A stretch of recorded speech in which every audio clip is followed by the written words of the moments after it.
Thank you for being here எங்கள் படத்தை promote பண்ணுறதுக்கு. இந்த படம் வந்து it has been quite a journey for all of us and very ups and downs உள்ள ரொம்ப அமேசிங்கான ஜேர்னியாக இருந்துச்சு. ஃபர்ஸ்ட் ஆஃப் ஆல் இந்த படத்துக்கு நான் தேங்க்ஸ் சொல்ல விரும்புகிறது வந்து டைரக்டருக்கு ஜான் கிளாடி. அவரோட முழுக்க அவருடைய சின்ன வயசில் பார்த்து வளர்ந்த ஒரு கதையை தான் வந்து படமாக பண்ணியிருக்காரு. ஸோ அதோட ஆத்தென்டிசிட்டி அவ்வளோ அழகாக இருக்குது படத்தில். அவர் தான் என்னை உள்ளே கொண்டு வந்தார் அண்ட் ரொம்ப அருமையாக ஃபஸ்ட்டு படம் மாதிரியே தெரியாத மாதிரி சூப்பராக பண்ணியிருக்காரு. அவரோட டெடிக்கேஷன் வந்து நான் இது வரைக்கும் பார்த்ததே இல்லை. என்னோடய ஸ்டூடியோ வந்து வேளச்சேரியில் இருக்கும், இவர் சாலிகிராமத்தில் இருப்பார். எனக்கு கால் பண்ணிவிட்டு எப்போ ப்ரோ மீட் பண்ணலாம் அப்படின்னு கேட்பார். எனக்கு ஒரு மணி நேரம் 2 மணி நேரம் முன்னாடியே சொல்லிவிடுங்க அப்படின்வார். ஓகே பிஸியாக இருப்பார் போல் அப்படின்னு நினச்சேன். பட் என்னென்னா சாலிகிராமத்தில் வந்து சைக்கிள்லேயே வருவார் வேளச்சேரிக்கு கம்போசிங்காக. அவ்வளோ டெடிக்கேட்டடாக இருந்தார். நான் அந்த டெடிக்கேஷன் பார்த்தோன்னே டிசைட் பண்ணிட்டேன் இந்த படத்தை நம்ம கடைசி வரைக்கும் சப்போர்ட் பண்ணுறோன்னு சொல்லிட்டு. So thank you for bringing me on board bro. அடுத்து வந்து சையத் ஹீரோ. அவர் வந்து ஹீரோவாக மட்டுமே இல்லாமல் இந்த படத்தில் வந்து நிறையா ரோல்ஸ் ப்ளே பண்ணியிருக்காரு. நம்ம ப்ரொடியூசர் சாரோட ரெப்ரசன்டேட்டிவாகவே இருந்திருக்காரு. படத்தை கடைசி வரைக்கும் எடுத்துகிட்டு போகிறதுல ரொம்ப முக்கியமான பர்சனாக இருந்திருக்காரு. அவரோட பெர்ஃபார்மன்ஸும் சரி, அவரோட ரியல் வேர்ல்டு ஆட்டிடியூடும் சரி என்னை ரொம்பவே ஈர்த்துருச்சு அவர்கிட்ட. So thank you Syed for making this movie an amazing thing. Syed brother நமக்கு வந்து ஓப்பனாக சொல்லணும்னா நமக்கு எல்லாருக்கூடையும் பிரச்சனை வரும் எப்போவுமே. அது நம்ம டக்குன்னு உணர்ச்சி வசப்பட்டுருவோம், பிரச்சனை டென்ஷன் எல்லாருக்கூடையும் எப்பவும் பிரச்சனை தான். அவர் எல்லாத்தையும் சமாதானப்படுத்தி வந்து டெய்லி சமாதானப்படுத்தி எல்லாரையும் ஒரு மாதிரி சரி விடுங்க அதுதான் தெரியுமா அப்படின்ட்டு அதை நம்மளை இது பண்ணது அவர் மட்டும்தான். இந்த படம் அதான் அப்படி ஸ்மூத்தாக போக அவர் தான் காரணம். அதுக்கப்புறம் ஹீரோயின் அவங்க கூடயும் பிரச்சனை உண்டு. அப்புறம் எல்லாம் சமாதானப்படுத்தி அவங்க கூட சரண்யா கூட யாரோடையும் சண்டை இல்லாமல் கிடையாது, எல்லாரும் சண்டை உண்டு. வந்து அவங்க 2 பேரோட மட்டும் சண்டை கிடையாது. வந்து அவங்க நம்மகிட்ட ரமேஷ் அண்ணன் ஒரு முக்கியமான கேரக்டர் பண்ணியிருக்காப்புல பண்ணையாருண்டு. படம் பார்க்கும்போது நமக்கு இப்படி தான் பேச வர வேற என்ன பண்ணுக்கு அவர் வந்து அந்த பண்ணையார் கேரக்டர் சூப்பராக பண்ணியிருக்காப்புல. வினு அண்ணன் வில்லன் நடிச்சிருக்காப்புல. ஆக்சுவலாக என்னென்னா நான் முதல்ல பண்ண ஒரு பெரிய தப்பு என்னென்னா எல்லாம் அப்படி லைவாக எடுக்கணுன்ட்டு ஃபுல்லாக புறா வளர்க்குற மக்களை தான் நடிக்கணுன்ட்டு எல்லாம் அப்படி மக்களை நடிக்க வச்சு எல்லாரும் அப்படி அந்த இதிலே தான் நடிக்க வச்சேன். ஒரு 4-5 பேர் தான் நம்ம சினிமா மக்கள், மீது எல்லாமே வந்து நம்ம ஊரில் புறா பிறந்த மக்கள் தான். நிறைய கஷ்டம் அனுபவித்தேன் அதனாலே. ஸோ பட் வந்து படம் பார்க்கும்போது வந்து அந்த ஒரு புது வாழ்வியல் புது உலகம் இருக்கும். ஆனால் அதை தாண்டி இந்த படம் இவ்வளோ வைடாக வந்தது ரமேஷ் அண்ணன் தான் காரணம். ஆனால் அவர் ஏன்னா நாகர்கோவில் அண்ணன் இருந்தால் நாகர்கோவில் நீங்கள் என்ன வேணாலும் பண்ணலாம். அவ்வளவு நாகர்கோவிலில் அண்ணன் நமக்கு எங்கே வேணாலும் ஷூட் பண்ணலாம், என்ன வேணாலும் பண்ணலாம். அவ்வளோ பெரிய சுதந்திரம் வந்து படம் இவ்வளோ வைடாக பெருசாக இருக்குன்னா அது அண்ணன் தான் காரணம். ரொம்ப சந்தோஷம் அண்ணன், சந்தோஷம். அதுக்கப்புறம் வினு அண்ணன் அவர் வில்லன், அப்புறம் அவர் தினேஷ் ஈபி. டெய்லி பிரச்சனை தான் எனக்கு அவரு கூட. டெய்லி பிரச்சனை, நம்மளே நிம்மதியாக இருக்க விட மாட்டார். டெய்லி அடிச்சு விடுவார். டெய்லி சண்டை, முந்தின நாள் கூட சண்டை, பெரிய சண்டை தான் அவர் கூட. எப்போவுமே சண்டை தான். உண்மை தானே, வேறு என்ன பேசுறதுன்னு தெரியல எனக்கு, என்ன தோணுதோ பேச வேண்டியதுதான். அப்புறம் ஸ்ரீகிருஷ்ண மாஸ்டரு, டான்ஸ் மாஸ்டரு 3 பாட்டு பண்ணார். பாவம் 2 பாட்டு போயிடுச்சு, ட்ரிம்மில் போயிடுச்சு. என்ன பண்ணுக்கு இப்போ வந்து ஒரு மானிட்டைஸ் மட்டும் கொஞ்சோண்டு இருக்குது, ஒன்றும் பண்ண முடியாது. நம்ம எல்லாரும் என்கிட்ட தனியாக ஃபோன் பண்ணி ஆமாம் அந்த சரண்யா அவங்க வந்து படம் பார்த்துட்டு நான் அவ்வளோ நடிச்சேன்னு அப்படின்னா, ஏமா நான் என்னம்மா பண்ணக்கு ஒவ்வொரு சீனியும் ஒவ்வொரு ஷார்ட்டாக நான் போராடிட்டு இருக்கேன். என்ன நான் ட்ரிம்மிங்கே என்னால் முடிக்க முடியல. இதெல்லாம் என்கிட்ட கேட்காதம்மா, அது வரலாம் தான் படம் வந்து. ஏன்னா நமக்கு வந்து நான் நிறைய எடுத்துட்டேன், ஒரு 3 மணி நேரம் அப்படி எடுத்து வச்சுட்டேன். 3 மணி நேரம் இப்போ போட முடியாதுல்ல, அதனால் வந்து குறவுல எல்லாம் போயிடுச்சு. ஆமாம் சரி. ஆனந்த் அண்ணன் அப்பா கேரக்டர் நடிச்சிருக்காப்புல. சரி எல்லாம் சொல்லிட்டேன் நினைக்கிறேன். அசிஸ்டன்ட் டைரக்டர் பசங்க, மற்றபடி நடித்த எல்லா பசங்களுமே, அப்புறம் இந்த கேமரா டீம், ஃபோக்கஸ் புல்லர்ஸ் எல்லாம் மொத்த யூனிட்ஸ், இப்போ இங்கே படத்தை ப்ரமோட் பண்ணிகிட்டு இருக்கிற நம்ம PRO team, online media team, ஒரு பெரிய பப்ளிசிட்டி தந்துட்டு இருக்கிறாங்க. முதல்ல தம்பி சையத்துக்கு நன்றி சொல்லிக்கிறேன். ஃபஸ்ட்டு வந்து நான் கட்டத்தமிழில் வந்து கதாநாயகிக்கு தாய் மாமனாக நடிச்சிருப்பேன். அந்த படத்தை பார்த்துட்டு அவருடைய ஷார்ட் ஃபிலிம்லலாம் எனக்கு கேரக்டர் கொடுப்பார். அப்போ அவர் அந்த அதில் நான் நடித்ததுக்கப்புறம் அவர் சொன்னார், நான் எடுக்கிற படத்தில் கண்டிப்பாக நீங்கள் இருப்பீங்கண்ணே ஒரு கேரக்டர் அப்படின்னு சொல்லி சொன்ன மாதிரி வந்து டைரக்டர்கிட்ட கூப்பிட்டு அண்ணன் வந்து கட்டத்தமிழில் படித்து நடிச்சிருக்காரு அப்படிதான். ஓகே பார்த்துருக்கேன். ஆனால் இவரெல்லாம் வந்து இப்படி பேசுவார்னு சத்தியமாக நான் எதிர்பார்க்கவே இல்லை. டைரக்டர் ஸ்பாட்டுக்கு வந்தால் ஒரு நெருப்பு உருண்டா ஓடி வர மாதிரி வரும். அப்படி இருப்பார், பயங்கர ஃபயராக இருப்பார். ஆனால் இவ்வளோ பேசுனது நான் ரொம்ப காமெடியாக சந்தோஷமாக பேசுனது ரொம்ப சந்தோஷம். ரெண்டாவது கேமராமேன், அவர் பார்த்திங்கன்னா எங்கே இருக்கிறாருன்னே தெரியாது. இங்கே நாங்கள்லாம் ரெடி ஆகிட்டு இருப்போம், எல்லாம் ப்ரிப்பேர் ஆகிட்டு ரெடி டேக்குனாக்கா சார் கேமரா பார்த்தா திரும்பி தான் எங்கேயோ ஒரு 4வது 5வது மாடியில் இருப்பார். அந்த பக்கத்துலேருந்து என்னடா இவர் இங்கேருந்து எப்படி எடுக்க போகிறாரு அப்படின்னு சரி அப்படின்னு பார்த்தா சூப்பராக இருக்கும் அந்த ஷாட்டு. அப்படி எடுத்துருப்பார். அப்படியே பார்த்தா திடீர்னு ஒரு லேப்டில் வீட்டுக்குள்ளே இருப்போம் நாங்கள் 2 பேரும், அம்மா கேரக்டரும் நான் பிள்ளை இது மாதிரி கேட்டு போய்ட்டுருக்கோம். ஒரு லேப்பில் உட்காந்துருப்பார் ஏறி. அப்படியே திரும்பி பார்த்தா மேலே அப்படியே முட்டிக்கிட்டு உட்காந்துருப்பார். அந்த மாதிரி உழைப்பு, அது எதுக்கு சொல்கிறேன்னா அந்த மாதிரி உழைச்சி இவர் கதாநாயகன் இவள் ரொம்ப அழகாக பண்ணிக்க, சூப்பராக பண்ணிக்க, அமேசிங். அப்புறம் சார் தயாரிப்பாளர் நான் பார்த்ததே கிடையாது. எனக்கு தம்பி தான் தயாரிப்பாளர்னே நான் நினச்சிட்டு இருந்தேன். வந்திருக்கிற எல்லா மீடியா நண்பர்களுக்கும் என்னுடைய வணக்கத்தை தெரிவித்துக் கொள்கிறேன். அதன் பிறகு இந்த படத்தில் நான் நடிக்கிறதுக்கு முழு காரணம் நமது டைரக்டர் ஜான் கிளாடி அவர்கள் தான். அந்த படத்தில் ஒரு அம்மாவாக என்னை பயங்கரமாக செதுக்கியிருப்பார். என்னென்னா நான் சொல்லுவேன், சார் நான் இது மாதிரி பேசிக்கிட மாட்டேன் சார், இந்த மாதிரி எனக்கு வராது சார். மேடம் நீங்கள் இங்கே விஜய் சேகர் இல்லை, நீங்கள் சரஸ்வதியாக மாறுங்க, சரஸ்வதியாக மாறினா தான் இந்த கேரக்டரை நீங்கள் பண்ண முடியும் அப்படின்னு. நமக்கு எவ்வளோ திறமைகள் இருந்தாலும் நான் நிறைய படங்கள் பண்ணியிருக்கேன். சண்டைக்கோழி 2, ராட்சசி, எங்கேயும் எப்போதும், எங்கள் அண்ணா, நிறைய படங்கள் பண்ணாலும் அதில் நான் ரொம்ப ரிஜிஸ்டர் ஆகலை யாருக்கும். நான் வெளியே போனால் கூட எனக்கு ரொம்ப தெரியல என்ன யாருக்கும் வெளியே வந்தேன்னா. ஆனால் இப்போ நம்மளோட ஜான் கிளாடி அவர்கள் எனக்கு கொடுத்த வாய்ப்பினால் எனக்கு ஒரு நல்ல ஒரு பிளாட்ஃபார்ம் எனக்கு கிடைக்கும் நான் நம்புகிறேன். அப்புறம் அந்த படத்தில் ஃபஸ்ட்டு அவர் என்ன இந்த படத்தில் அம்மாவை போடணும்னு சொன்னது ஒரு 4 இயர்ஸ்க்கு முன்னாடி என்ன ஒரு ஷார்ட் ஃபிலிமில் பார்த்துருக்காங்க. பார்த்துட்டு அப்போ நம்பர் வாங்கிட்டு என்கிட்ட சொன்னாங்க, மேடம் நான் நெக்ஸ்ட் ஒரு படம் பண்ணுவேன் உங்களுக்கு சொல்கிறேன் அப்படின்னு சொன்னார். அப்புறம் 4 இயர்ஸ் கழித்து அவர் படம் பண்ணுறதுக்கு எல்லா ஏற்பாடும் பண்ணிவிட்டு அவர் எனக்கு கால் பண்ணி கேட்டார், மேடம் நீங்கள் எங்கே இருக்கீங்க, ஊரில் இருக்கீங்களா சென்னையில் இருக்கீங்களா? இல்லை நாங்கள் சென்னையில் சாலிகிராமத்தில் இருக்கேன் அப்படின்னு. மேடம் நாங்கள் ஆஃபீஸ் போட்டிருக்கோம் வாங்க, நம்ம படத்துக்கு அம்மா கேரக்டருக்கு வாங்க. நான் போனேன். அங்கே போய் ஆடிஷன் எடுத்துகிட்டு ஓகேன்னு சொல்லிவிட்டு, மேடம் நீங்கள் ஃபஸ்ட்டு அங்கே பார்க்கும்போது ஒல்லியாக இருந்தீங்க, இப்போ குண்டாயிட்டீங்களே அப்படின்னாரு. நான் 4 வருஷம் கழித்து பார்த்தா குண்டா தானே சார் ஆவேன், நீங்கள் அப்போவே எடுத்துருக்க வேண்டியது தானே படம் அப்படின்னேன். இல்லை இப்போ நீங்கள் கொஞ்சம் இளைக்கணும் இந்த படத்துக்காக அப்படின்னாரு. அப்போ என்னோடய குடும்ப சூழ்நிலையினால் எனக்கு அட்வான்ஸ் கொடுத்துட்டாங்க.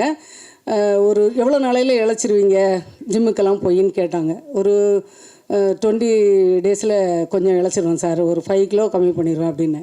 அப்போ அவர் என்ன சொன்னார், சரி நீங்கள் போங்க அப்படின்னு சொல்லி எனக்கு அட்வான்ஸ் கொடுத்துட்டாங்க.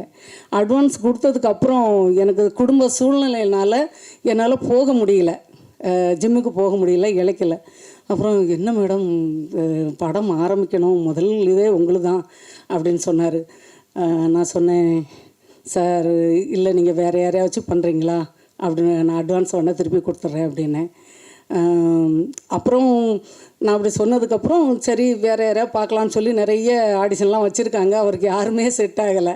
மேடம் நீங்கள் தான் பண்ணணும், நீங்கள் தான் நம்ம ஊர் நம்ம ஸ்லாங்கு இதுக்கு இந்த லிங்கத்தோட அம்மா சரஸ்வதிக்கு நீங்கள் தான் கரெக்டாக இருப்பீங்க.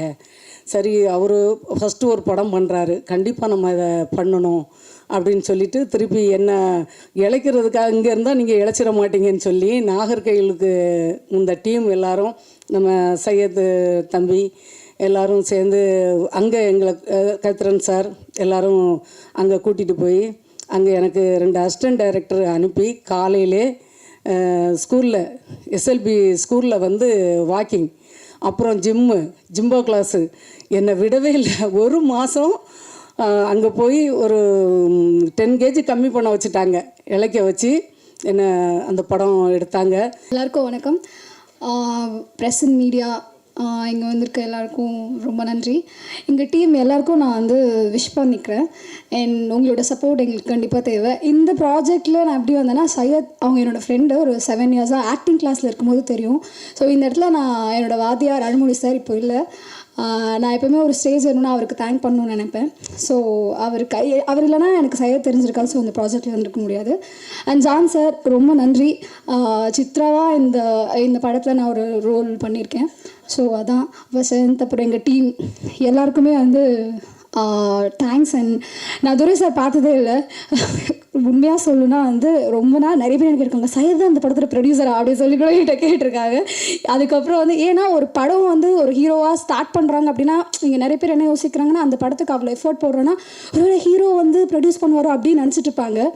அந்த கேள்வி அவங்க முன்னாடியே நிறைய பேர் கேட்டிருக்காங்க. ஆனால் துரை சார் வந்து அவ்வளோ அவருக்கு சப்போர்ட் பண்ணி ஒரு ஜேர்னியாக இந்த படத்தை ஒரு கம்ப்ளீட் பேக்கேஜாக இவ்வளோ தூரம் எடுத்துகிட்டு வந்ததுக்கு, இந்த ப்ராஜெக்ட் டேக் ஆஃப் ஆனதுக்கு துரை சாருக்கு வந்து நான் எங்கள் டீமே நான் வந்து தேங்க் பண்ணிக்கணும்னு நினைக்கிறேன். எவ்வளோ கஷ்டம் எது இருந்தாலும் ஜான், அப்புறம் சையத், கவித்ரன் சார்லாம் சொல்லணுன்னா நிஜமாகவே அவர் வந்து எங்கள் எல்லாரையும் கரெக்டாக எப்படி ஹேண்டில் பண்ணும். அவருக்கு கோவமே வராது. சம்டைம்ஸ் நம்ம கூட தான் டென்ஷனில் இருந்துட்டு சார் என்ன கேட்டேன், சார் என்னம்மா அப்படி தான் அவங்க. அண்ட் இந்த படம் ஃபுல்லாக முடிஞ்ச அப்புறம் தினேஷ் அவரை சொல்லியாக நான் சையத் கிட்ட சொல்லுவேன், சக்தி சார் கிட்ட போன ஒரு விஷயம். அண்ட் நாங்கள் எல்லோரும் ஒரு டீமாக எஃபர்ட் போட்டிருக்கோம். சார் இன்னைக்கு வந்து சக்தி ஃபிலிம் ஃபேக்ட்ரி ரிலீஸ் பண்ணுறாங்க அப்படின்னா எங்கள் எல்லாருக்கும் இது வந்து ஒரு பெரிய ஹானராக நான் நிஜமாகவே நினைக்கிறேன். ஒரு நல்ல படம் ஒரு நல்ல ப்ரொடக்ஷனில் ரிலீஸ் ஆகுது, ஒரு பேனரில் ரிலீஸ் ஆகுது அப்படின்னா அதை விட எங்களுக்கு ஒரு ஹாப்பினஸ் இல்லை. ஸோ நிறைய பேர் இந்த படத்தில் நடிச்சிருக்கோம். மீன்ஸ் பைரி அண்ட் அந்த புறா டீமே ஒரு காஸ்ட் அண்ட் க்ரூவாக பெருசாக இருப்பாங்க. ஸோ அவங்க எல்லாருமே சையத் வந்து அவங்களோட ஃப்ரெண்ட்ஸு, ஸோ யாருமே விட்டுறக்கூடாது அப்படிங்கிறத உள்ளே எடுத்துகிட்டு வரும்போது ஜான் சாருமே வந்து எல்லாருக்குமே ஒரு கரெக்டான ஒரு ஸ்க்ரீன் ஸ்பேஸ் கொடுத்து அவரோட அந்த படத்தில் எனக்கு பார்க்கும்போது அமலில் பார்க்கும்போது அந்த ஊர்லேயே பிறந்து வளர்ந்து ஒரு புறாவோட லவ்வராக ஒரு விஷயம் இருக்குப்போ எப்படி அந்த கேரக்டர்ஸ்லாம் பார்க்குறப்போ எப்படின்னா அவர் எல்லாத்தையும் அவ்வளோ எஃபர்ட் போட்டிருக்காரு. ஸோ இந்த கம்ப்ளீட் பேக்கேஜ் வந்து 23rd தியேட்டர்ஸ்க்கு வருது. ஸோ பிரசன்ட் மீடியா நீங்கள் படம் கண்டிப்பாக பார்த்துட்டு உங்களுக்கு என்ன மனசில் இருக்கோ அதை அப்படியே சந்தோஷமாக எழுதுங்க. So we need all your support எப்பயுமே.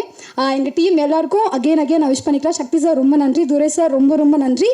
And thank you so much. First of all இங்கே வந்திருக்கிற பிரசன்ட் மீடியா எல்லாருக்கும் ரொம்ப நன்றி. அண்ட் என்னோட டீம் பைரி மூவி டீம் எல்லாருக்குமே ரொம்ப thanks. And first of all I would like to thank my director John Glady அவர்களுக்கும் and cameraman sir and Kavithran sir and Syed, இவங்க எல்லாருக்குமே ஃபர்ஸ்ட் ஆஃப் ஆல் தேங்க்ஸ் சொல்லணும். இந்த மூவிக்கு எனக்கு ஃபஸ்ட்டு ஆப்பர்ச்சுனிட்டி வந்தது, நான் 2 தடவை போயிருந்தேன் இந்த மூவிக்கு ஆடிஷனுக்கு. ஃபஸ்ட் டைம் போயிருந்தப்போ மேபி டைரக்டர் சார் என்ன திங்க் பண்ணாருன்னு தெரியல. மறுபடியும் செகண்ட் டைம் கூப்பிட்டு 2 கேரக்டர், சரண்யா அவங்க கேரக்டரும் என் கேரக்டரும் 2 கேரக்டரும் என்னை நடிக்க வச்சு, ஸோ எதுக்கு ஆப்டாக இருப்பேன் அப்படின்னு சொல்லிட்டு அவங்க சூஸ் பண்ணி எனக்கு இந்த ஆப்பர்ச்சுனிட்டி கொடுத்துருக்காங்க. And that's it. இவங்க எல்லாருமே இங்கே இருக்கிற எல்லாருமே வந்து ஒரு கேரக்டர் பண்ணியிருக்காங்க. பட் இவங்க யாருமே எனக்கு தெரியாது. ஆக்சுவலாக மூவியில் வந்து எங்கள் காம்பினேஷன் அதிகமாக இருக்கவே இருக்காது. எனக்கும் ஹீரோவோட ஃப்ரெண்ட்ஸுக்கு மட்டும்தான் காம்பினேஷன் அதிகமாக இருக்கிறதே. அண்ட் இவங்க எல்லாருமே இவ்வளோ ஜோவியலாக ஒரு ஃபேமிலியாக இருந்து எல்லோரும் பழகும்போது ரொம்ப ஹாப்பியாக இருந்தது. அண்ட் பார்த்த உடனே அம்மா வந்து அவங்க பொண்ணை வந்து ரொம்ப ரிசீவ் பண்ணுற மாதிரி அந்த மாதிரி எல்லாம் ரிசீவ் பண்ணாங்க. அப்புறம் அப்பா கேரக்டராக இருக்கட்டும், எல்லாம் கேரக்டராக இல்லை, எல்லோரும் ஒரு ஃபேமிலியாக இருந்து இந்த மூவி கம்ப்ளீட் பண்ணியிருக்கோம். And special thanks to Sakthi sir. And first இம்பார்ட்டண்ட்டாக ரொம்ப தேங்க்ஸ் சொல்லணும்னு நினைக்கிறது வந்து ஏடிஸ், அசிஸ்டன்ட் டைரக்டர்ஸ் எல்லாருக்குமே. பிகாஸ் டைரக்டர்ஸாகட்டும் ஆக்டர்ஸ்க்காகட்டும் 2 பேரில் வந்து யாருக்கு சண்டை போட்டாலும் சஃபர் ஆகிறது அவங்க தான். ஃபர்ஸ்ட் ஆஃப் ஆல் ஏடிஸ் எல்லாருக்குமே ரொம்ப தேங்க்ஸ். ரொம்ப பேஷன்ஸாக இருந்தீங்க நீங்கள். And whole team, entire team வந்து I would like to congrats. And இந்த ஸ்டேஜில் வந்து இங்கே நிற்கிறோம், ரொம்ப சஃபர் பண்ணதுக்கப்புறம் எல்லோரும் சொல்கிறது தான், ரொம்ப கஷ்டத்துக்கு அப்புறம் தான் மூவி ரிலீஸ் பண்ணுறோம் இப்படின்னு சொல்லிட்டு எல்லோரும் சொல்கிறது தான், எல்லா மூவிக்கும் சொல்கிறது தான். பட் இது மேபி கொஞ்சம் டிஃப்ரெண்ட்டாக இருக்கும் அப்படின்னு நான் நினைக்கிறேன். எல்லோரும் சொல்கிற மாதிரி இல்லாமல் பார்த்த எல்லாருக்குமே, எங்களோட பழகுன எல்லாருக்குமே கண்டிப்பாக தெரியும். And thank you so much. And once again thank you so much Nikhil sir. Thank you. இங்கே வந்திருக்க பத்திரிகை ஊடக நண்பர்கள் அனைவருக்கும் வணக்கம். பைரி வந்து எனக்கு எப்படி அறிமுகமாச்சு அப்படின்னா சக்தி அண்ணா மூலியமாக தான் அறிமுகமாச்சு. கிட்டத்தட்ட ஒரு 8 மாதத்துக்கு முன்னாடி பைரின்னு நான் ஒரு படம் பார்த்தேன். 8-10 மாதம் இருக்கும். பைரின்னு ஒரு படம் பார்த்தேன். அது வந்து போஸ்ட் ப்ரொடக்ஷன் போயிட்டுருக்கு. அந்த படம் வந்துடுச்சு அப்படின்னா வந்து ஒரு மிகப்பெரிய அதிர்வே இருக்கும் அப்படின்ற அளவில் சொன்னார். அது ஒரு வாட்டி வந்து சொல்லி விடலை. எப்போல்லாம் நாங்கள் பார்க்குறோமோ, எப்போல்லாம் நாங்கள் வந்து பேசுகிறோமோ, அப்போல்லாம் வந்து பைரியை பற்றின ஒரு பேச்சு வந்து இருந்துகிட்டே இருக்கும். அப்போது இதை எப்படி புரிஞ்சிக்கலாம் அப்படின்னா, சரி பைரியில் வேலை பார்த்தவங்க எல்லாம் வந்து புது டீமு, சின்ன பசங்க, அப்படி இல்லைன்னா வந்து சக்தி அண்ணாவோட நண்பர்களாக இருக்கலாமா, அப்படிலாம் இருந்தால் ஏதோ ஒரு வாட்டி பேசலாம், 2 வாட்டி பேசலாம். எல்லா வாட்டியுமே என்ன பார்க்கும்போது மற்றவங்கள சினிமா சார்ந்தவங்க, துறை சார்ந்தவங்கள பார்க்கும்போதெல்லாம் பைரி பற்றி பேசுகிறாரு அப்படின்னா அது முழுக்க வந்து அன்பை தாண்டி, அவங்க மேலே இருக்கிற நம்பிக்கையை தாண்டி அது கலை சார்ந்த ஒரு பதிவு. அது பைரி தான் அதை வந்து பண்ணியிருக்கு. அந்த பதிவு தான் வந்து அவரை வந்து பேச வச்சுக்கிட்டே இருக்குது. அடுத்தடுத்தது வந்து பைரி எப்படியாவது எடுத்துகிட்டு போகணும், வெளியில் கொண்டு வரணும் அப்படின்றத வந்து ரொம்ப ஸ்ட்ராங்காக வந்து பேச வச்சது காரணம் வந்து அந்த படம் தான். அப்புறமா இதே மாதிரி பேச்சுவார்த்தைகள்லாம் இருந்துகிட்டே இருக்கும்போது நான் ஒரு 10 நாளைக்கு முன்னாடி வந்து என்னை படம் பார்க்க கூப்பிட்டாங்க. சரி நம்ம போய் பார்க்கலாம் அப்படின்னு பார்க்கும்போது படம் பார்த்து 10 நாள் ஆயிடுச்சு. இன்னும் வந்து எனக்கு வந்து அந்த படத்தோட அதிர்வு வந்து போகல. அந்த படம் வந்த தாக்கம் வந்து சமீபத்தில் நம்ம படம் பார்த்தேன். இதெல்லாம் நீங்கள் வந்து ப்ரெஷ் ஷோ முடிஞ்சோடனே உணர்வீங்க அப்படின்னு நினைக்கிறேன். மிகப்பெரிய ஒரு அதிர்வு வந்து ஏற்படுத்துங்க. இப்போ இயக்குனர் பேசும்போது ரொம்ப வெகுளியாக பேசினார். ஆனால் படம் பார்க்கும்போது அது அப்படி இருக்காது. அவரோட கிராஃப்டில் வந்து அவரோட கண்ட்ரோல் இருக்குது பார்த்தீங்களா, அது வந்து அசாத்தியமாக இருக்கும். ஒரு ஃப்ரேம்னால் அந்த ஃப்ரேம்குள்ளே என்ன கம்போஸ் பண்ணணும், அந்த ஃப்ரேமில் இருக்கிற எல்லா நடிகர்களுமே வந்து நடிக்கிறாங்க. அந்த ஃப்ரேமில் என்ன இருக்கணும், என்ன இருக்கக்கூடாது அப்படின்னு சொல்லிட்டு அந்த கிராஃப்ட்டுக்குள்ளே வந்து இவ்வளோ கண்ட்ரோல் பண்ண முடியுமா அப்படின்றது வந்து ரொம்ப வந்து ஒரு அசாத்தியமாக இருக்கும். இந்த பைரியில் வந்து ஒரு ஃப்ரேமே வந்து பேசும், ஒரு ஃப்ரேமே வந்து நடிக்கும். ஒரு ஃப்ரேம்லேயுமே வந்து கலை இயக்குனர் வந்து யாருன்னு தெரில, அவர் வந்து அவர் சொல்லவே இல்லைன்னு நினைக்கிறேன். ஆனால் அவரோட வேலை, இயக்குனர் வந்து அவர்கிட்ட வாங்கின வேலை, அந்த வாழ்வியலை காட்டினது, இதெல்லாமே வந்து ரொம்ப அசாத்தியமாக இருந்தது. குறிப்பாக வந்து இயக்குனர் சொன்னார்ல, சின்ன வயசுலேருந்து நான் புறா வளர்க்குறத பார்க்குறேன், அதை வந்து நான் பதிவு பண்ணணுன்னு நினைக்கிறேன் அப்படின்ட்டு. எல்லாருமே வந்து பார்க்கலாம், அதை வந்து ஒரு ஆவணமாக பதிவு பண்ணலாம், இல்லைன்னா வந்து ஒரு காட்சி மொழியில் வந்து பதிவு பண்ணலாம். ஆனால் அது சினிமாவாக மாற்றுறது வந்து அது வந்து ஒரு மிகப்பெரிய தொழில்நுட்ப அறிவு. அது வந்து கலை சார்ந்த அறிவு. அதை வந்து எல்லாராலையெல்லாம் பண்ண முடியாது. நம்மளும் எவ்வளோ பார்க்குறோம், எல்லாருமே எவ்வளோ பார்க்குறாங்க, 100கணக்கான படங்கள் வருது. ஆனால் அது எல்லாமே வந்து சினிமாவாக, கலையாக, உணர்வுகளாக வந்து அதெல்லாம் மாறாது. அது மாறணும் அப்படின்னா அந்த இயக்குனரோட அந்த சினிமா தொழில் சார்ந்த அறிவு வந்து எந்த அளவுக்கு வந்து மேன்மையாக இருக்குது அப்படின்றத தான் வந்து என்னால் பார்க்க முடிஞ்சுது. சையத் மஜீத் என்னோட பேர். இண்டஸ்ட்ரியில் கிட்டத்தட்ட ஒரு 14 இயர்ஸாக ட்ரை பண்ணிகிட்ருக்கேன். நிறைய சின்ன விஷயங்கள்லாம், சின்ன ஷார்ட் ஃபிலிம்ஸ் நாளைக்குள்ளேருந்து பண்ணிகிட்ருக்கோம். நிறைய ஆடியோ லான்ச்சஸ் வந்து நிறைய ஈவெண்ட்ஸ் வந்து நான் ஆடியன்ஸாக உட்காந்து நான் பார்த்துருக்கேன். அந்த டைமில் வந்து ஒவ்வொரு ஃபங்க்ஷனுக்கு போகும்போது மனசு ரொம்ப ஏங்கும், ரொம்ப வலியாக இருக்கும். ட்ரை பண்ணிகிட்டே இருக்கமே, நமக்கு இன்னும் ஒரு கரெக்டான ஒரு பிளாட்ஃபார்ம் கிடைக்கல, நம்ம இப்போ இந்த ஸ்டேஜுக்கு போவோம் அப்படின்னு சொல்லி ரொம்ப ஏக்கமாக இருக்கும். ஸோ அந்த ஏக்கம் தீர்ந்த நாள் இன்றைக்கி நான் நம்புகிறேன்.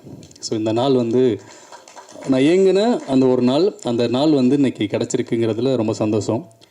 அதுக்கு நான் முதல்ல நன்றி சொல்ல வேண்டியது வந்து என்னோடய ப்ரொடியூசர் டிகே சார் தான். ஸோ நிறைய பேர் என்ன ப்ரொடியூசர்னு சொல்லிட்டு இருந்தாங்க. நான் இல்லை, சத்தியமாக நான் ப்ரொடியூசர் இல்லை. ஸோ என்னென்னா, ஏன் எல்லோரும் அப்படி சொல்கிறாங்க அப்படின்னா, ஸோ இது வந்து நாங்கள் எடுத்துக்கிட்டோம், அந்த பொறுப்பை எடுத்துக்கிட்டோம். ஸோ வந்து சார் வந்து இது வரைக்கும் ஷூட்டிங் வந்ததே கிடையாது. நான் ரொம்ப வம்பு பண்ணி தான் கூப்பிட்டுருந்தேன் நான். சார் நீங்கள் வந்து அவர் அந்தமான், ஆக்சுவலாக நான் ஒரு பிஸ்னஸ் ரீதியாக அவரை மீட் பண்ணியிருந்தேன். அப்போ வந்து முத்து சாருன்னு சொல்லி சாரோட மேனேஜர் ஒருத்தவங்க இருக்காங்க. அதுக்கு அவர்கிட்ட நான் கேட்டேன், சார் வந்து படம் பண்ணுவாரா அப்படின்னு சொல்லி கேட்டேன். நான் கேட்கும்போது முத்து சார் வந்து என்ன சொன்னார், சரிங்க சார்கிட்ட கேட்போம் அப்படின்னு சொல்லி சொன்னார். அங்கே வந்து அதுக்கப்புறம் முத்து சார் வந்து டிகே சார்கிட்ட கேட்டார், சரி என்னென்னு கேட்போம், விஷயம் என்னென்னு கேட்போம் அப்படின்னு சொல்லி சொன்னார். அந்தமான் தான் சார் ஆக்சுவலாக, இங்கே கிடையாது இவங்க. அப்போது கேட்கும்போது அதுக்கப்புறம் வந்து முத்து சார் வந்து சொல்லி அதுக்கப்புறம் சரி பாப்பான்னு சொல்லும்போது பாலுசாமி சார், அவர் சாரோட அண்ணன் ஆக்சுவலாக. ஸோ அவங்க முத்து சாரும் பாலுசாமி சாரும் இல்லைன்னா இந்த படம் வந்து அந்த ஃபஸ்ட்டு ஸ்டெப்புக்குள்ளே என்ட்ரி ஆயிருக்காது. அவங்க தான் அந்த ஹோப் கொடுத்தாங்க, இல்லை நீ இந்த நம்ம பண்ணலாம் அப்படின்னு சொல்லி ஹோப் கொடுத்தது வந்து முத்து சாரும் பாலு சாரும். ஸோ அதுக்கப்புறம் வந்து டிகே சார் வந்து நானும் ஜான் பிரதர் வந்து ஜானை கூப்பிட்டு போனேன் நான். ஸோ கூப்பிட்டு போய் இந்த மாதிரி ஒரு படம் சார் அப்படின்னு சொல்லி நாங்கள் பண்ணோம். நான் ரொம்ப சின்ன பட்ஜெட்டில் தான் நாங்கள் ஸ்டார்ட் பண்ணோம். இது எங்களுக்கு எவ்வளோ பட்ஜெட் இருந்தால் போதும் சார். அது இல்லாமல் இன்னொன்றுனா ஒரு 2 ப்ரொடியூசரை வச்சு பண்ணுறதா நாங்கள் பிளான் பண்ணியிருந்தோம். இன்னொரு வந்து ஹரி சார், ஆக்சுவலாக அவர் வந்து நான் ஒரு கன்சர்னில் ஒர்க் பண்ணுறேன். அவர் வந்து எனக்கு பெரிய மாரல் சப்போர்ட். அவரும் சேர்ந்து பண்ணலாம் அப்படிங்கிற மாதிரி தான் அந்த படம் ஸ்டார்ட் பண்ணோம் நாங்கள். அப்போ வந்து அவரோட சுச்சுவேஷன்ஸ் வந்து அவர் பிஸ்னஸ் லாக் ஆகிட்டதுனால அவரால் திரும்ப உள்ளே பண்ண முடியல. சார் வந்து ஃபஸ்ட்டு அவர் இன்சியல் எடுத்து ஸ்டார்ட் பண்ணிட்டோம். மிடில் வந்து இந்த படம் வந்து டேக் ஆஃப் ஆகலை. டேக் ஆஃப் ஆகும்போது ரொம்ப எங்களுக்குலாம் பயங்கர வருத்தமாக இருந்தது. அப்போ வந்து சார் சொன்னாங்க, சரி ஓகே நானே பார்த்துக்கிறேன் அப்படின்னு சொல்லிட்டு. ஸோ அந்த இடத்துலேருந்து இப்போ வரைக்கும் இதுக்கப்புறம் வரைக்கும் எங்களுக்கு முழு மூச்சாக நிற்கக்கூடிய ஒரே ஒரு நல்ல மனிதர். நான் வந்து கடவுள் சில பேரை வந்து நேராக அனுப்புவாங்கன்னு கேட்டிருக்கேன். ஸோ எங்களுக்கு இறைவன் அனுப்பிச்ச ஒரு மனித கடவுள் தான். ஆக்சுவலாக நான் அப்படி தான் நான் பார்க்குறேன். நான் அது வந்து ஒரு நெஞ்ச நக்கிற மாதிரி கூட இருக்கலாம் அவங்க எல்லாத்துக்குமே. அது உண்மை அதுதான். ஏன்னா இங்கே நிறைய பேர் சொல்கிறாங்களே நான் பிடிச்சேன் இல்லை. அதுக்கு ஏன் எப்படி நடந்ததுங்கிறதுக்கு வந்து தெரியணும் இல்லையா? ஸோ அதுதான் முதல் காரணம். என்னென்னா அவர் வந்து பணம் கொடுத்துருவார். சரி எனக்கு இவ்வளோ வேணும் அப்படின்னு தான் சொல்லுவேன் நான். அவள் சொல்லும்போது முத்து சார்ட்ட வந்து எனக்கு அடுத்த அக்கௌண்ட்டில் இந்த பேமெண்ட் வந்துடும். ஸோ அந்த பேமெண்ட் எல்லாமே வந்து இது வரைக்கும் என்ன பண்ண, எங்கே போச்சு, அது கணக்கு கொடு அப்படின்லாம் இது வரைக்கும் கேட்டதே கிடையாது. அவர் எங்கள் மேலே வச்ச நம்பிக்கை தான் பைரி. ஸோ எங்களை நம்பினார். அந்த நம்பிக்கைக்கு உண்மையாக வளர்க்கணும்னு நாங்கள் நினச்சோம். ஸோ ₹1 கூட வீணாக கூட நினச்சோம். நாங்கள் எல்லாருமே வந்து ஃப்ரேமுக்கு வெளியில் ரொம்ப கஷ்டப்பட்டோம். ஃப்ரேமுக்கு உள்ளே வந்து இந்த படம் வந்து பெருசாக இருக்கணும். நம்ம வெளியில் என்ன பண்ணுறோம் ஏது பண்ணுறோங்கிறது முக்கியம் இல்லை. நம்ம வந்து ரோட்டில் படுத்துக்கலாம், தரையில் எங்கே வேணால் நிற்கலாம், என்ன வேணால் பண்ணிக்கலாம். அது வந்து ஒன்றும் பெருசு இல்லை. ஆனால் ஃப்ரேமுக்குள்ளே நம்ம இந்த படம் நம்ம என்ன சொல்ல நினைக்கிறோமோ, என்னவோ வேணுமோ, அதுக்கு நம்ம எவ்வளோ வேணாலும் நம்ம வந்து செலவு பண்ணலாம், எஃபர்ட் பண்ணலாம்னு சொல்லி எங்களோட நாங்கள் பேசிக் நீட் எல்லாத்தையுமே நாங்களாம் ஒரு ரூமில் தான் தங்கியிருந்தோம். ரொம்ப ரூமில் ஒரு சின்ன 10 ரூமில் தான் நாங்கள் ஊரில் தங்கியிருந்தோம். ஸோ அந்த மாதிரியான சுச்சுவேஷனில் தான் நாங்கள் இந்த படமே ஸ்டார்ட் பண்ணோம். ஸோ நிறைய இடங்களில் அந்த படம் வந்து பிரேக் ஆகிடும்னு சொல்லி நிறைய பேச்சு, நிறைய ஃப்ரெண்ட்ஸ் எல்லாம் ரொம்ப நெகட்டிவ் தாட்ஸ் எல்லாம் வந்து சொல்லிட்டு இருந்தாங்க. அதெல்லாம் தாண்டி இந்த படத்தை நான் பெருசாக கொண்டு போய் சேர்க்கணும் அப்படிங்கிற ஒரு நம்பிக்கை எனக்கும் ஜானுக்கு மட்டும்தான் இருந்தது. ஸோ எங்கள் கூட தோள் கொடுத்தது வந்து நிறைய நண்பர்கள். நான் ஓனாக சொல்ல வரேன், அடுத்தடுத்து பேசுகிறேன். ஸோ முதல்ல வந்து எனக்கு ரொம்ப பெரிய ஒரு நன்றி கடன். நான் ஜெயிக்கிறனோ இல்லையோ, இந்த படம் ஜெயிக்கிறதோ இல்லையோ, கண்டிப்பாக என்னோட தயாரிப்பாளர் ஜெயிக்கணும். நிறைய நண்பர்களுக்கும் எனது முதல் வணக்கத்தை தெரிவித்துக் கொள்கிறேன். அப்புறம் என்னை பற்றி சொல்லணும்னா எல்லாம் செய்யறது சொல்லி முடிச்சிட்டாரு. டீமை பற்றி சொல்லணும்னா டைரக்டர் சொல்லி முடிச்சிட்டாரு. நான் இப்போ என்ன பேச? நான் ஒன்று பேசலாம். சினிமாவே பார்க்காத ஒருத்தரை ப்ரொடியூசர் ஆக்கிட்டாரு செய்யாது. அதுதான் சொல்ல முடியும். அதுக்கப்புறம் எவ்வளோ கஷ்டப்பட்டோம், அது எல்லாமே சொல்லி முடிச்சிட்டாங்க. இப்போது நாங்கள் இப்போ உங்களை நம்பி தான் இருக்கோம். ப்ரெஸ், அதுக்கப்புறம் மீடியா, அதுக்கப்புறம் ஆடியன்ஸ், பெருசாக சக்தி என்ன, நீங்கள் எல்லாம் எங்களை கொண்டு போய் இந்த பைரிங்கிற ஒரு டீமை கொண்டு போய் நல்ல இடத்துல சேர்ப்பீங்கிற நம்பிக்கை எங்களுக்கு இருக்குது. நன்றி, வணக்கம். ஸ்டேஜில் எல்லோரும் நிறைய பேர் பேசினாங்க. பேசும்போது பைரி படத்துக்கு வந்து சக்தி ஃபிலிம் ஃபேக்ட்ரி வந்து ஒரு முக்கிய அடையாளமாக இருக்குது அப்படின்ற மாதிரி சொன்னாங்க. உண்மையிலேயே சக்தி ஃபிலிம் ஃபேக்ட்ரிக்கு பைரி ஒரு அடையாளமாக மாறணுங்கிறது தான் என்னோட எண்ணம். நிச்சயமாக இது சாதாரணமான படம் இல்லை, என்னை நம்புங்க. நிச்சயமாக இது சாதாரணமான படம் இல்லை. இந்த வருஷத்தோட கடைசியில் இந்த பத்திரிகையாளர்கள், ஊடகவியலாளர்கள், நீங்கள் உங்களோட பேனாவை எடுத்து இந்த வருஷத்தோட சிறந்த படங்கள் அப்படின்னு எழுதுவீங்க. எழுதும்போது பைரியோட பேர் நிச்சயமாக அதில் இருக்கும். இது வந்து என்னோட நம்பிக்கையில் நான் இதை சொல்கிறேன்.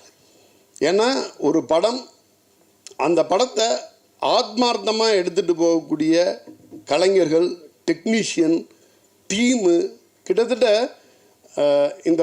இந்த படம் வந்து ஒவ்வொரு ஃப்ரேம்லேயும் ஒரு 40லேருந்து 50 பேர் இருப்பாங்க. அந்த 40லேருந்து 50 பேரோட ஒரே ஒரு ரியாக்ஷன் கூட தவறு இருக்காது. இது வந்து பெரிய பெரிய படங்களில் பார்த்தா கூட இந்த பக்கம் வந்து நரம்பு படைக்க ஹீரோ கத்திக்கிட்டு இருப்பார், பக்கத்தில் ஒரு அம்மா நின்று சிரிச்சிக்கிட்டு இருக்கும். அப்படி கிடையாது. இது அவ்வளோ பர்ஃபெக்ஷனாக ஒரு படம் மிகச்சிறந்த படமாக, ஆகச்சிறந்த படமாக நம்ம அறிமுக இயக்குனர் ஜான் கிளேடி எடுத்திருக்கார்.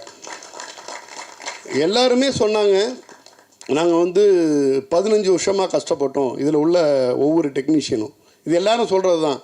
15 வருஷம் கஷ்டப்படுறாங்கங்கிறதுனால அவங்கள யாரும் கொண்டாட முடியாது. ஆனால் 15 வருஷம் கஷ்டப்பட்ட ஒருத்தங்க சரியான விஷயத்தை பண்ணால் நம்ம கொண்டாடியே தீரணும். சக்தி ஃபிலிம் ஃபேக்ட்ரி கொண்டாடும். பைரிங்கிற ஒரு படத்தோட வெற்றியை உறக்க கத்தி சொல்லணுங்கிறது தான் என்னோட மிகப்பெரிய ஆசை. பைரி வெற்றி படம் இல்லை, மிகப்பெரிய வெற்றி படம் அப்படின்னு. ஒரு சில படங்கள் தான் வந்து அதில் உள்ள ஒவ்வொருத்தரும் தனித்தனியாக, அதாவது படமாக மொத்தமாக ஒன்று இருக்கும், தனித்தனியாக பார்த்தோம்னா ஒவ்வொருத்தரோட ஒர்க்கு தனித்தனியாக தெரியும். நிறையா டைம் ஆகிடுச்சு, நான் நேரம் கருதி ஒவ்வொருத்தரையும் தனித்தனியாக அவெல்லாம் மென்ஷன் பண்ணலை. ஆனால் ஒரு குழு முயற்சி அப்படின்னா இப்படி இருக்கணும். ஒரு குழு முயற்சி, அந்த படத்து மேலே ஒவ்வொருத்தருக்கும் உள்ள டெடிகேஷன், ஆத்மார்த்தமான பிணைப்பு அப்படின்னா வந்து பைரியாக தான் இருக்கும். ப்ரிவியூவுக்கு அதாவது படம் ரிலீஸ்க்கு முன்னாடி ஒரு படத்தை அதிக தரம் நான் பார்த்த படம் வந்து பைரியாக தான் இருக்கும். என்னோட ஒரே ஆசை பைரியோட வெற்றியை சத்தம் போட்டு சொல்லணும், இதே ஸ்டேஜில் சொல்லணும் அப்படிங்கிறதான் பெரிய ஆசை. அதுக்கு முழு தகுதி உள்ள படம். அந்த இயக்குனர் ஒவ்வொரு ஃப்ரேமையும் செதுக்கியிருக்காரு. அதை தாண்டி அவர் அதில் வந்து ஒரு நடிகராக நடிச்சிருக்காரு. அந்த நடிகர் வந்து நான் ஃபஸ்ட்டு படம் பார்க்கும்போது இவர் தான் இயக்குனர்னு தெரியல. நான் அவரை ஃபாலோ பண்ணேன். யார் அது இந்த மாதிரி இயல்பாக ஒருத்தர் நடிக்கிறாரு? சையது, புதுமுக நடிகர். ஒரு பெரிய நடிகர் நடிக்க வேண்டிய, பெரிய நடிகர் மெனக்கண்டு நடிக்க வேண்டிய, உச்ச நட்சத்திரங்கள் மெனக்கண்டு நடிக்கக்கூடிய ஒரு விஷயத்தை அவ்வளோ அழகாக பண்ணியிருக்கார். இதில் பண்ணியிருந்த பண்ணையார் கேரக்டராக இருக்கட்டும், அந்த வில்லன் கேரக்டராக இருக்கட்டும், அம்மா கேரக்டராக இருக்கட்டும், சரண்யா ஹீரோயின், இது வந்து ஒவ்வொரு கேரக்டரும் வந்து தனித்தனியாக பளிச்சுன்னு இருக்கும். இந்த வருஷத்தோட சிறந்த சப்போர்ட்டிங் ஆர்டிஸ்ட் யாருன்னா ஸ்ட்ரைட்டாக நீங்கள் வந்து பைரியிலேருந்து ஒருத்தங்களை எடுக்க முடியும், பிக் பண்ண முடியும். அந்த அளவுக்கு அருமையாக இருக்குது. ஒரு 15 வருஷம் சிரமப்பட்டேன், அப்படின்னு கஷ்டப்பட்டேன், இந்த சினிமாவுக்கு வர்றதுக்கு கஷ்டப்பட்டேன் அப்படின்னு சொன்னதெல்லாம் இல்லைங்க. அந்த கஷ்டப்பட்ட எல்லாரும் சேர்ந்து ஒரு நல்ல படம் எடுத்திருக்காங்க. நம்ம தினேஷ் பிரதர் வந்து இந்த படத்தை எடுத்துகிட்டு வந்து என்கிட்ட காமிச்சார். அந்த படம் பார்த்து நான் சைன் பண்ண நாள்லேருந்து என் மைண்டுக்குள்ளே ஓடிக்கிட்டு இருக்குது, இந்த படத்தை ஜான் கிளேடி இப்போ இந்த படம் பண்ணிட்டார். ஒருவேளை ஒரு 2 படம் பண்ணியிருந்தாருன்னா இந்த படத்தோட அட்டென்ஷன் வந்து ஒட்டுமொத்தமாக எல்லாருக்கும் போய் நின்றுருக்கும். இதில் உள்ள ஒரு பெரிய ஆர்டிஸ்ட் இருந்தால் எல்லாரும் போய் நின்றுருக்கும். இந்த புதுமுக நடிகர்களையும் புதுமுக டெக்னீஷியனையும் மக்களை நம்ப வச்சு எப்படி தேட்டருக்கு எடுத்துகிட்டு வரணுங்கிறது மட்டும்தான் என் மைண்டில் ஓடிக்கிட்டு இருக்குது. உள்ளே வந்தால் படம் பம்பர் ஹிட்.